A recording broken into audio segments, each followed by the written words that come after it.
social justice. We'll be looking at lessons from the Ajaro release. Joining us via phone call is Dr. Adedayo Kayode. He is a socio-political technocrat. Good morning and welcome to the program. Yes, good morning, and thanks for having me on your program today. Always refreshing. Glad to be with you. Yes, always refreshing. Now, the news of NLC President Joe Ajaro, it shook Nigerians. I might say, if not the whole world. The news of his arrest at the Nnamdi Azikiwe Airport, International Airport, by the DSS. Not just that, the alleged invasion, which has now been debunked, the alleged invasion of the DSS to Serap building headquarters in Abuja also, which the DSS have now debunked or denied, saying that they were just there to carry out an investigation. It actually shook Nigerians, and it began to steer people at the DSS clandestine operations and their mode of operandi and what jurisdictions they have. Also, social media has really helped. If you look at since the advent of social media has really helped to elevate, amplify both the positive and negative aspect of politics in Nigeria. So my first question is, what role did the digital activism play in the Ajaro release, and how did it contribute to the report's impact? Yes, like the topic says, which is the pivot for the discussion on Ajaro. Yes. The digital role in promoting social justice. We have to first of all understand what social justice is. Okay? And from my own layman view, social justice can be described as people agitation against the waste obnoxious, wicked, Machiavellian tendencies of the leadership within an environment. That is against the people within an environment. This has to do mainly with human rights of the people. Human rights against discriminatory laws, policies, and practices of the government. For instance, incessant increase in delivery of services of the government to the people. Look at the increases in pump price of petrol. Look at the hike in the price of power being supplied to the people. It's becoming a kind of unleashing excruciating pains on the people. So, for the essence of social justice, people will have to rise up to agitate against such. Now, when it now comes to social media, in the past, years past, maybe about 30 years, thereabouts, we have not been having direct access to information dissemination among the people. Unlike now, this new development has made not only Nigeria, the whole world, a global village. Look at this, for instance. The debate between Kamala Harris, and Donald Trump in America as the debate was going on, people were commenting. And in the comfort of my sitting room, I can be reading the comments of people from America, from Europe, from UK, from South Africa, from Egypt, to be able to update even my own knowledge about what is going on. So to that extent, it has really helped. Now back to Ajaero. I mean, applying this to Ajaero. Immediately Ajaero was arrested at the airport on his way to UK. Within a tinkle of an eye, the news filtered to everywhere. And people stood up against it. The NLC were able to know immediately that look at this. And the NLC can now, did brought up its members all over the country, even those outside the world, to have a quick decision on what to do. And as they were planning things to do, we were also knowing immediately. So we can now see the effect of the social media as regards entrenching the required social justice for the people. The concomitant effect of this was that immediately Ajaero was released, whether on administrative bail or whatever, but at least he was released. And that is the joy of the whole scenario. All right, so would you say that the news of Ajairo's arrest on social media aided and made the release swiftly? Do you think that social media contributed to how his release was fastened? You know, no, he was released. No, I've already said that. Yes, I've already said that. It estimates. And again, Mark, let me quickly pass this comment. The particular government that we are having now, it is a pity that Nigerians don't listen to the lone voice in the wilderness. Go to the YouTube. I want listeners to go to YouTube and Google my video on what is to be expected if this government is being elected into power. You can just Google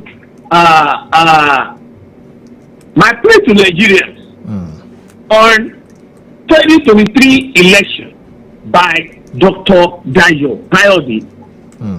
You will see that I have predicted all of this there. But unfortunately, Nigerians didn't heed the plea. Why? Because we strongly believe in the Bokomiko Sebe, interpreted as stomach infrastructure. And that is where it has led us to today. All right, let's quickly move on. Just quickly before, let's quickly go on a break. Let's hold our thought. Let's go on a short break, and when we come back, we'll continue with the program.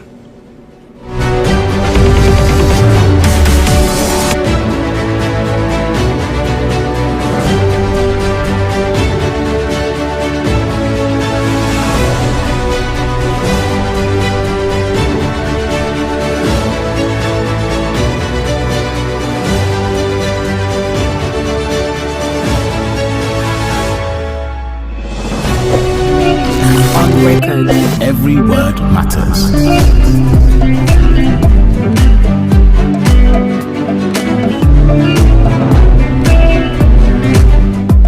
Welcome back. It's still on record where every word matters on High Impact 102.1 FM. Don't forget you can also call in 0700 1021 1021 0700 1021 1021, or you can send WhatsApp messages to 0907 224 5018. You can also stream live on YouTube, Facebook, and on X at High Impact 102.1 FM, or you can watch us live on Nikonsat 42 degree east. We're still talking funding the role of digital activism activism in promoting social justice. Lessons learned from Ajairu's release. Now, my question is, how can digital activism be used now to amplify marginalized voices? Because permit me to say it could have been because of Ajairu's status that the news was able to spread. But what about the people who are not so well known, like the NLC president? What about people, the common man who wants who is trying to fight for an injustice? So how can digital activism be used to amplify marginalized voices and challenge systemic injustices? You see, not until when the people can realize the essence of digital communication within the achievement of social justice, we're going to get to nowhere.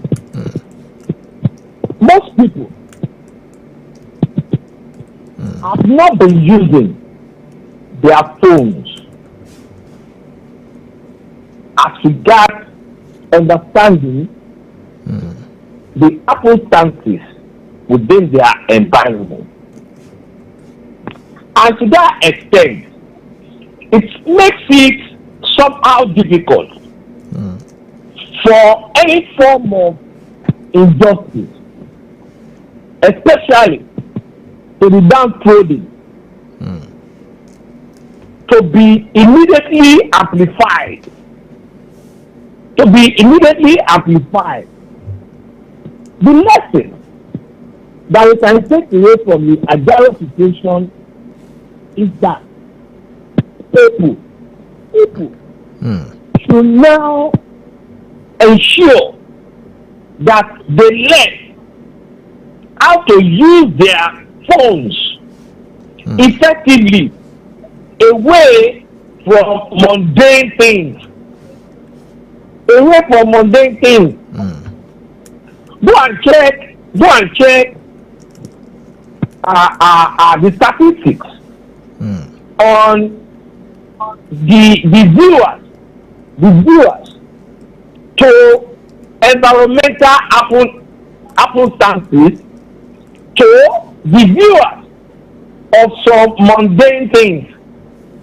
You're going to see that we are more aligned to doing mundane activities online than activities that will affect our life positively in terms of social justice and attainment of recommended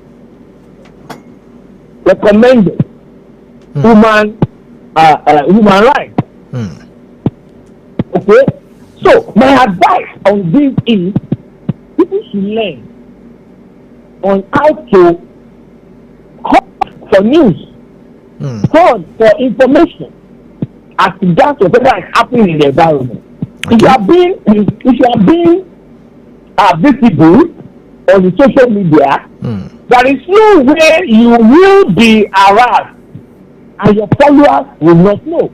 And the moment your followers are aware, they will take it escalated. And people will know about it and then stand up for your defense. All right, thank you very much. I'd like to ask this question now. With fake news everywhere on social media and everywhere, sometimes it's hard to even know which is real and which is fake. And sometimes, like the case of when the UAE, when the presidential spokesperson announced about the UAE suspension, the lift of the suspension, it was later debunked and all that. So my question is, what are some of the common pitfalls or challenges that digital activists should be aware of, and how can they be overcome? Yeah, you have just mentioned it. Sometimes it promotes fake news. I will give you a funny one. When it was being announced, even with invitation cards, that the former president, PNB, Muhammadu Buhari, was about to take another wife. Remember that scenario? Yes. It was everywhere. Even me, I never believed it until I went to cross-check. That's what we call fact check on the social media. So all you need to do is, when you see a news, first of all, go and find out on that same social media. Fact finding. It will tell you whether it's fake news or not. So someone like me, before I respond to such news, I always, just like even 2 days ago, was it 2 days ago or 3 days ago, and it was on social media that Peter Obi and his wife have been arrested. You know, somebody asked me, I said, well, I'm not aware, but let me quickly fact check. And I found out it was a bogus lie. And I showed it to those guys. I said, bogus lie. You know? So, as much as social media is good for escalating news, especially when it has to do with human rights, so also, it's also good for us when we hear any news or we read any news, first of all, go and fact check that news before escalating anything. Or one will also be falling short of appropriate use of social media. Thank you very much. I like that, fact-checking news before you consume it or before you believe it. Now, you mentioned something earlier on talking about trying to push things. Now, my question is, how can digital activism now be used to push for policy changes and hold institutions accountable? Let me if you remember the cyber security levy that was proposed at that time, you know, it went viral on social media. It caused a lot of stir on social media. People reacted to it. That's an example. So now, how can digital activism be used to push policy changes and hold institutions accountable, hold our leaders accountable? Yes, for instance, if you are being a follower, which of the setup, then another one like Body, you will see that those two organizations especially have been using social media to ensure effective governance in our nation. But now the question is this: how many educated people, even to the point of becoming a professor, follows our budget and setup? Not to talk of people like us. Not to talk of people like us to be able to understand analysis of various government policies. How many? So what we need to do is we have to step up the enlightenment of people towards this, because there are a whole load of them there that doesn't know. Sometimes I think I mentioned it on one of your programs that our petrol PMS is not supposed to be selling maximum beyond 70 naira per liter. Maximum. Bearing in mind the embedded factors within direct supply, direct purchase policy of NNPC. But the people again, how many people are aware of that policy? Without research, there's no way you will know. So we need to enlighten our people on the essentials of research at all times into various policies of the government. It is only at that you can engage the government scientifically and meaningfully. And without that, I bet you there is nothing we can do. We need to get ourselves informed. We need to get ourselves armed with facts and figures for us to be able to use our social media effectively. Else we will be propagating dunks and fictitious news on such a platform. All right. Now, shortly before we go, I'd like to talk about some of these online platforms. Now, so my question now is quite interesting one, and I think some of our listeners will be able to learn one or two from this. Now, these online petitions, we hear of online petitions, like, for instance, they want to recall a particular senator or a rep and all that. So what role do online petitions and other forms of digital activism play in promoting social justice, and how effective is it? Yes, most online media have been doing very, very well as regards petitions. For instance, there was a petition some time ago as regards a former governor who was then a minister then. Before becoming a minister, he was in a particular party. And the chairman of that party said, any devil, no matter what color you are being painted, that can deflect from his or our own party and come to their party, will automatically become an angel and a saint. And that person, that particular former governor that was about to be jailed, jumped down and then moved to that party. At the end of the day, what happened? He was made a minister. Presently now, he's in the Senate.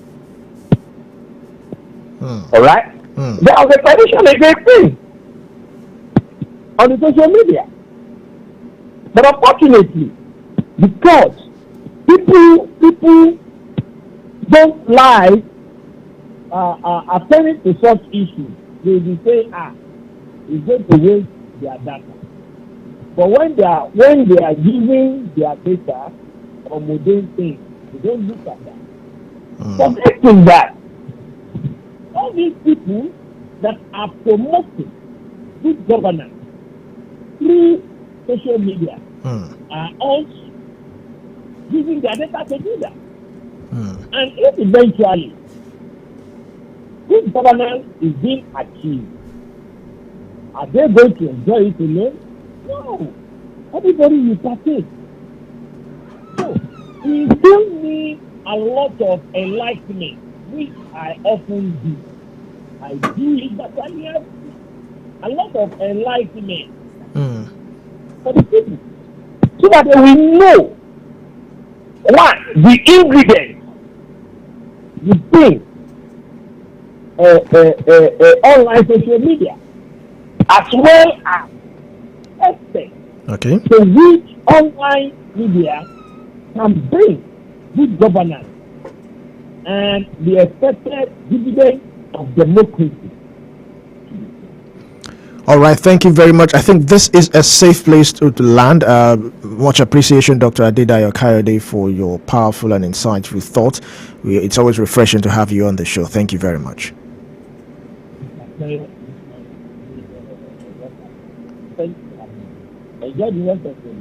You too. Thank you very much.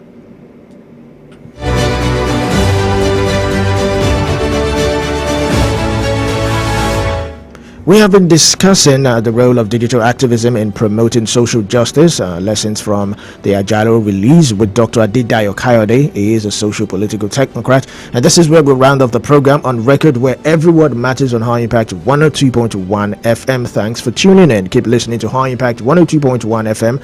I am Olumide Shokoya. Good morning.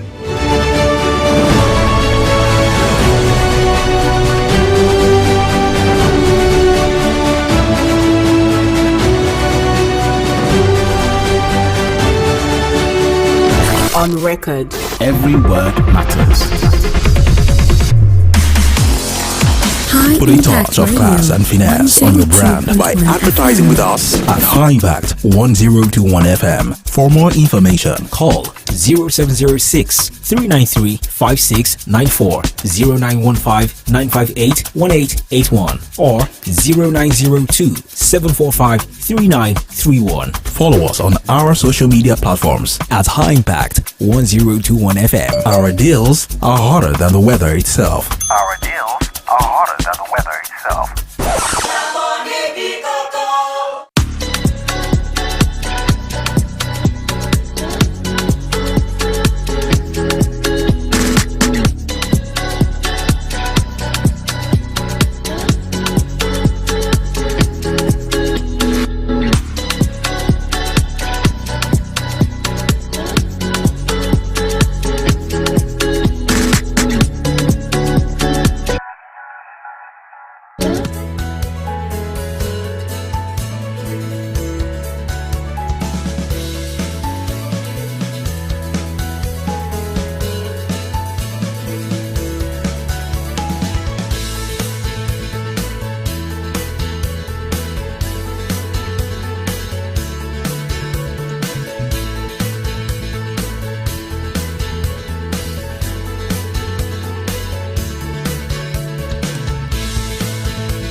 Do you know bad production can kill a great content idea? Do you want to have a photo shoot